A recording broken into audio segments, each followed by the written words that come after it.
5 harsh truths about old age you need to accept to live a happy life. What if everything you thought about aging was wrong? What if, instead of being a slow decline, these years held the key to the most powerful transformation of your life? Aging isn't just about time passing. It's about evolving.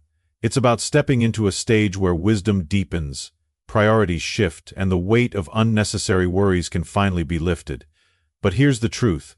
Not everyone reaches this stage with peace. Many struggle, resisting the inevitable changes, feeling lost in a world that seems to move on without them. But what if I told you that embracing these changes could be the secret to living with more joy, clarity, and fulfillment than ever before?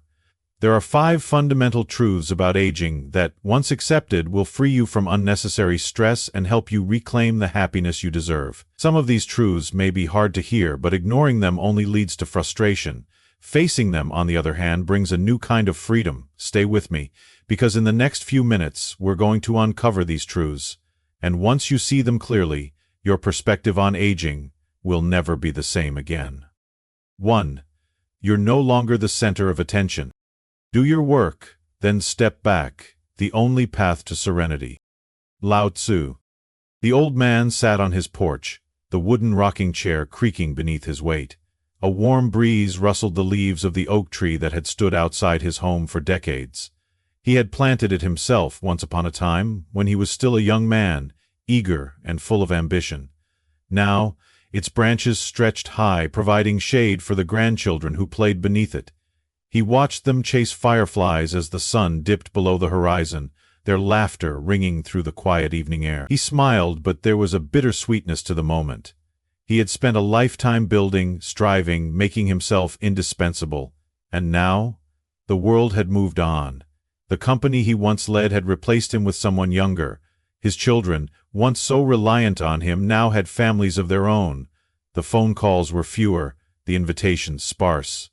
It wasn't resentment he felt, but something deeper, an ache for a role that no longer existed. For years he had defined himself by what he could do for others. His presence had been needed, sought after. Now, it seemed the world continued just fine without him, and that was a hard truth to face. One evening, as he sat alone, he found himself thinking of an old story, one his grandfather had told him when he was just a boy. It was about a great scholar from ancient China, a man named Zhuangzi, better known as Zhuangzi. Zhuangzi was once visited by a group of officials who had come to offer him a prestigious position in the emperor's court. At the time he was sitting by a river, fishing in peaceful solitude. He listened to their proposal and then asked them a question. "Have you ever seen a sacred turtle?" he said. "One that was kept in the palace, its shell polished, its body adorned, resting on a silk cushion?" The officials nodded, confused by his question. "And have you seen the turtles that roam the muddy waters of the river, free to move as they please?" "Of course," they replied. Zhuangzi smiled. "Tell me, do you think the sacred turtle would rather be honored in death or alive in the mud?" The officials hesitated. "Alive in the mud, of course." Zhuangzi chuckled and returned to his fishing. "Then let me be like that turtle. Let me live simply, freely, without the burden of honor and expectation." The old man sighed, remembering the lesson. How many years had he spent chasing the illusion of importance, believing that his worth was measured by how many people needed him? Had he, too, been that sacred turtle, resting on a polished cushion, unaware that true freedom lay elsewhere? That night, he dreamed of his younger self, running through the fields behind his childhood home. There had been no titles then, no weight of expectation, only the joy of being alive. He awoke with a clarity he hadn't felt in years. It was time to let go. He began to shift his focus, not toward what he had lost, but toward what remained. He spent his mornings tending to his garden, feeling the soil between his fingers, marveling at the way life continued to bloom. He found joy in the simplicity of routine, in the familiar ritual of brewing coffee, in the soft hum of the radio playing old songs from his youth. Most importantly, he learned to embrace the quiet. He no longer chased validation from a world that had moved on. He found fulfillment in smaller things, a good conversation, the warmth of the sun on his face, the sight of his granddaughter's hand slipping into his as they walked together. He started writing letters, not expecting replies, but simply for the pleasure of sharing his thoughts. And slowly, something unexpected happened. The less he sought to be at the center of everything, the more people gravitated toward him. His children, who once thought of him as an unshakable pillar, now saw him as someone they could talk to, not just for advice, but for companionship. His old friends, once lost in the busyness of their own lives, reached out. Even the young neighbors who had moved in down the street started dropping by, eager to hear his stories. One evening, as he sat on the porch watching the fireflies dance, his grandson climbed onto his lap. "Grandpa," the boy asked, "do you ever miss being important?"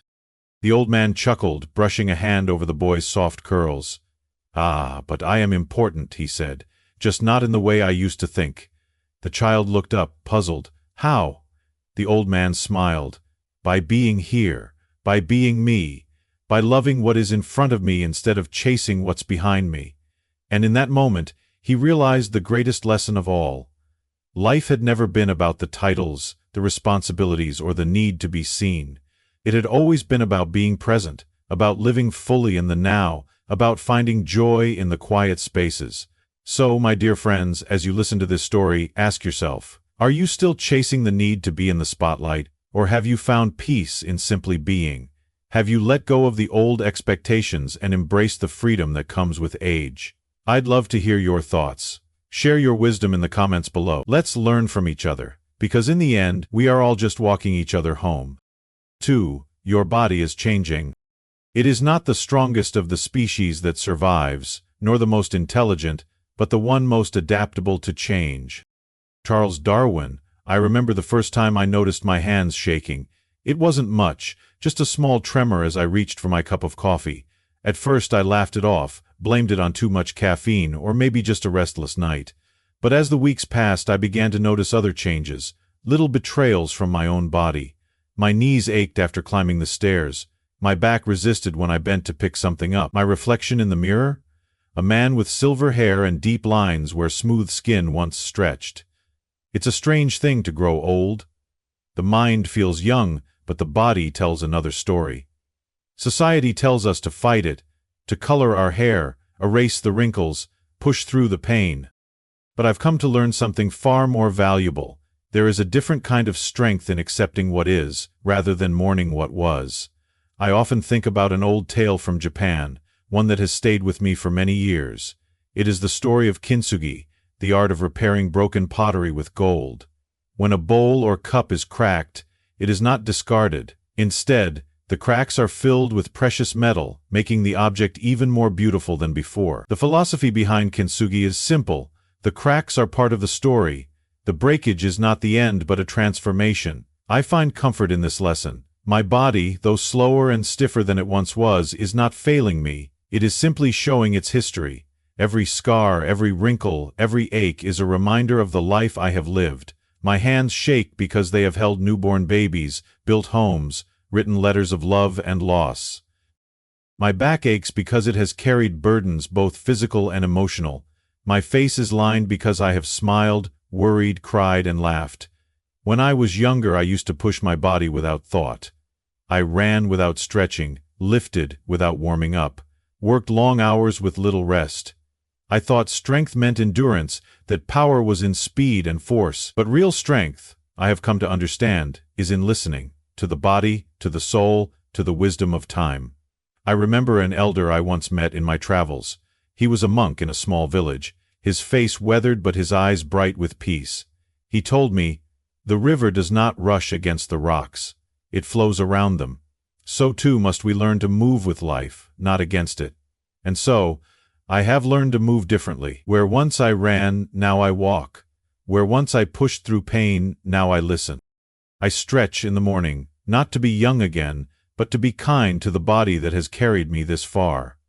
I eat, not to chase lost energy, but to nourish the parts of me that still need care. I do not mourn what I can no longer do.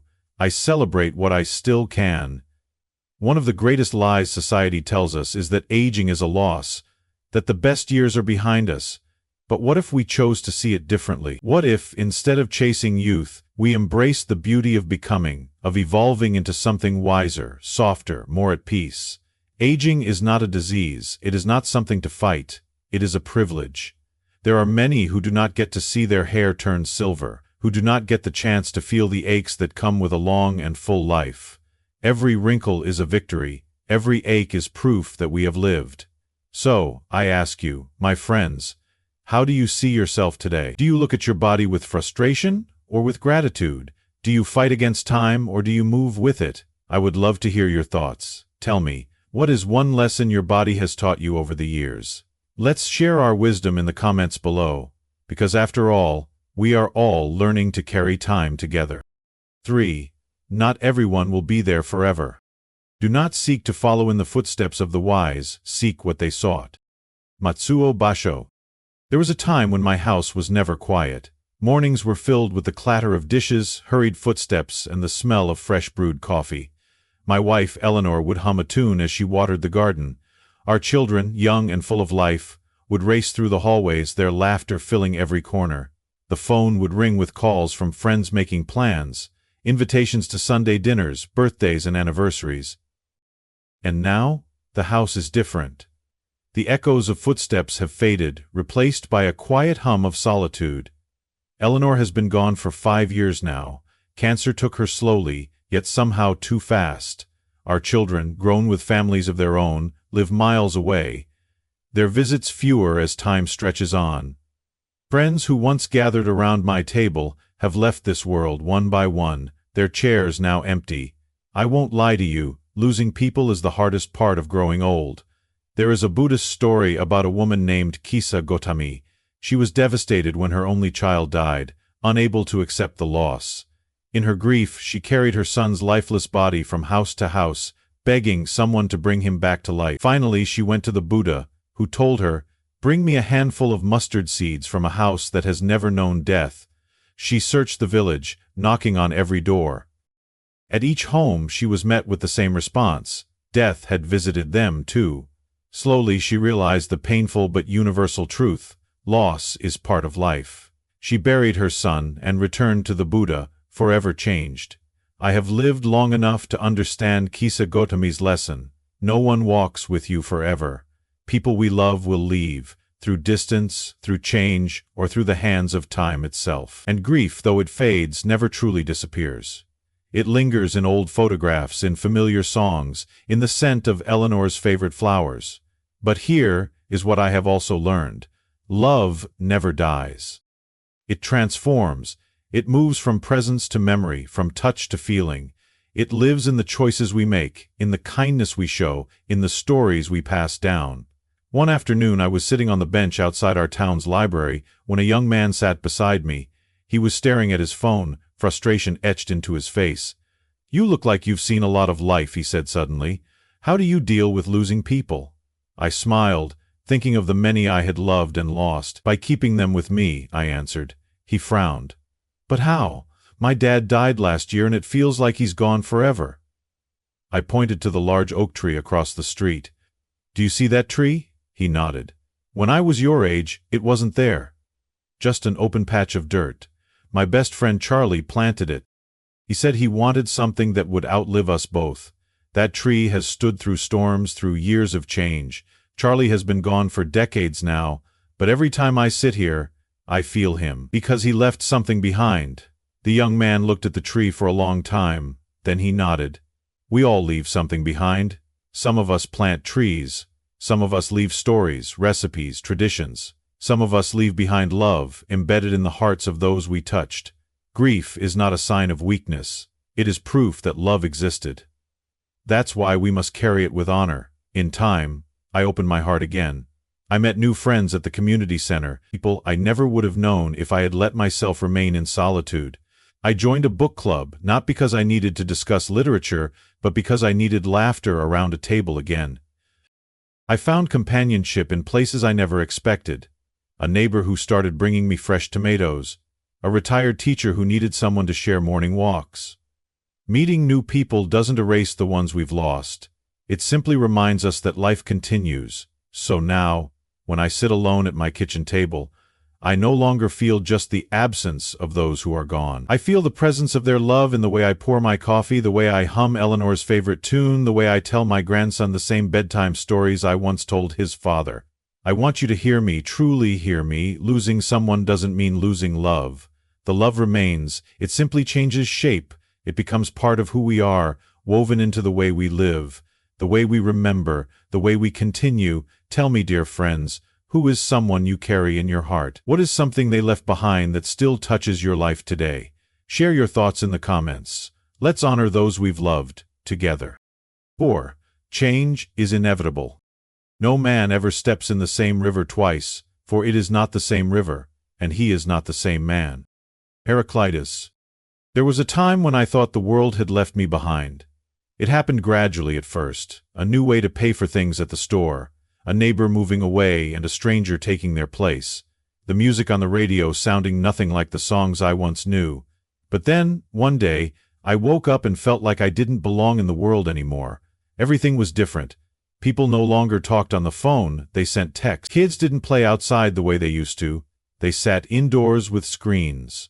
The corner store where I bought my morning paper had closed down. Even the recipes I had cooked for years now had ingredients I didn't recognize. I resisted it, I'll admit.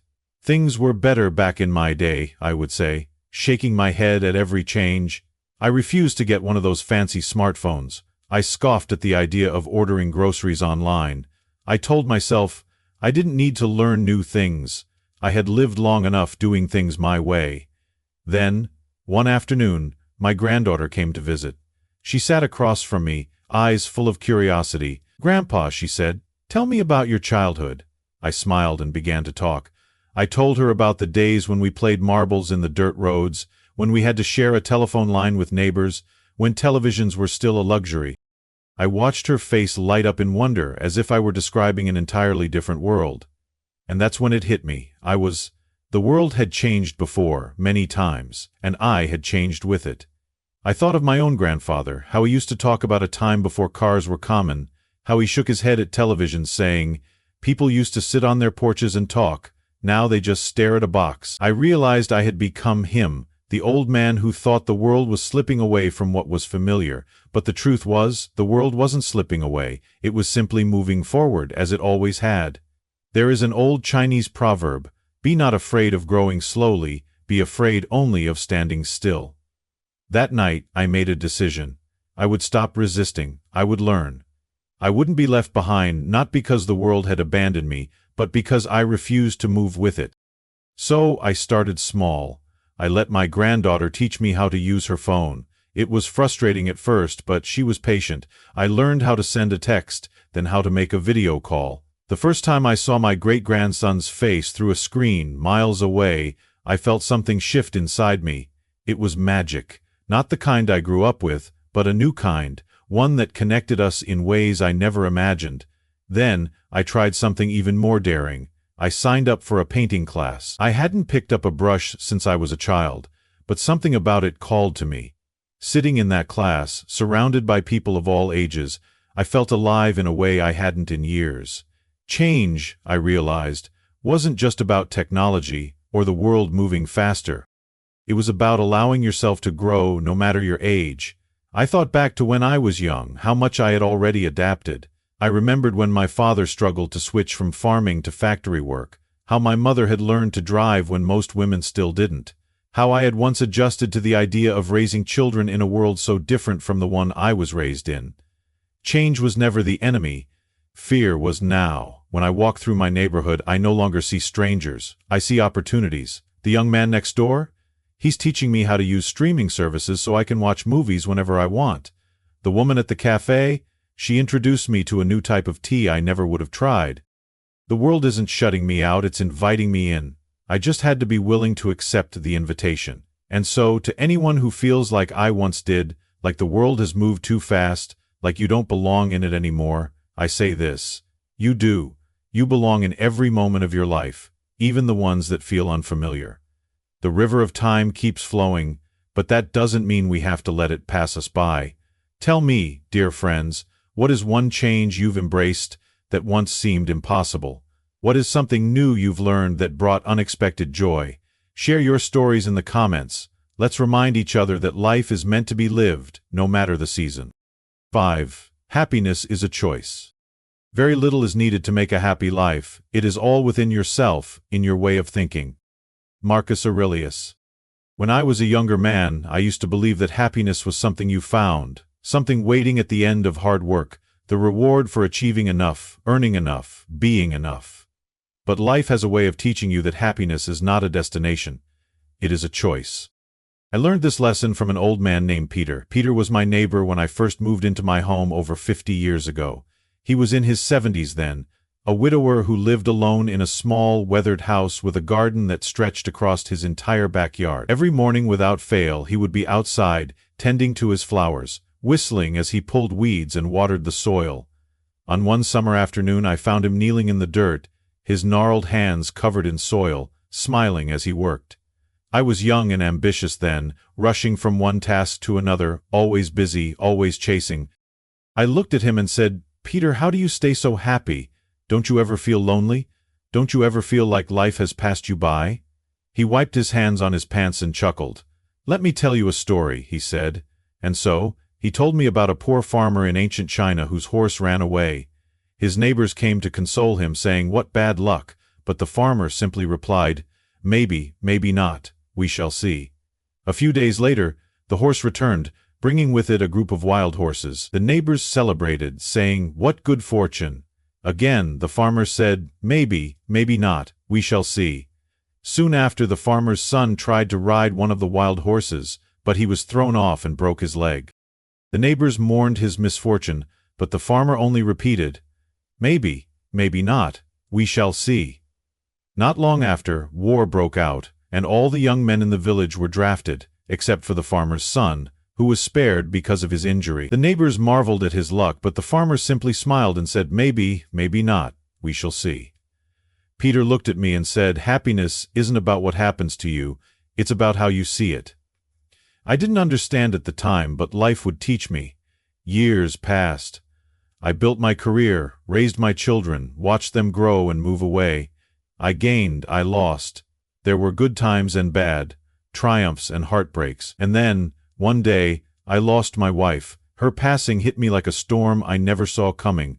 The house felt empty, too quiet, the kind of silence that weighs heavy on your chest. I spent weeks, months, sitting in my chair staring at the walls, waiting for the pain to ease. It didn't. Then one morning I stepped outside. My yard, once full of life, had been neglected, grass overgrown, weeds climbing up the fence. I thought of Peter, of how he had always found joy in tending his garden. So, I picked up a shovel. At first, it was just something to do, something to pass the time. But then, I began to notice things. The way the sun warmed my back, the smell of the earth after rain, the simple satisfaction of planting something and watching it grow. And slowly, something changed inside me. I realized that happiness wasn't about erasing pain. It wasn't about waiting for life to be perfect. It was about choosing to find beauty in what remained. My hands, once idle with grief, were now busy with purpose. I planted flowers, roses, just like Eleanor had loved. I started taking walks again, waving at neighbors, stopping to talk instead of rushing past. I began writing letters to my grandchildren, telling them stories the way Peter once told me. One day my grandson asked, "Grandpa, aren't you sad anymore?" I smiled, thinking of Peter's words. "Sadness and joy live side by side," I told him. "But every morning we get to choose which one we water." Now, my days are filled with moments of gratitude.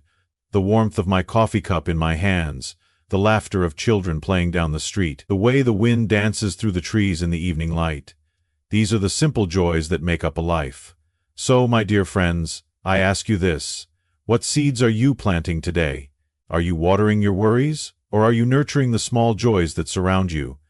Tell me, what is one thing that brings you happiness, even on the hardest days? Let's share our wisdom together in the comments, because in the end, happiness isn't found, it's chosen, every single day. Aging is not a closing chapter, it's a new beginning. A time when the weight of the past can finally be set down and the beauty of the present can be fully embraced. Every wrinkle, every gray hair, every story you carry is a testament to a life well lived. And the best part? Your story is still unfolding. You are not defined by what you've lost, but by what you still have. The wisdom to guide others, the ability to love deeply, and the chance to find joy in the smallest moments. This is your time to reflect, to grow and to savor life in ways you never could before. The best chapters are not behind you, they are still waiting to be written. Now, I'd love to hear from you. What's one truth about aging that has shaped your journey? Share your thoughts in the comments, I read every one. And if this message resonated with you, give this video a thumbs up, subscribe, and share it with someone who needs to hear it today. Thank you for being here, for sharing this moment, and for reminding the world that aging is not about fading away, it's about shining in a new and beautiful way. Here's to living life on your own terms.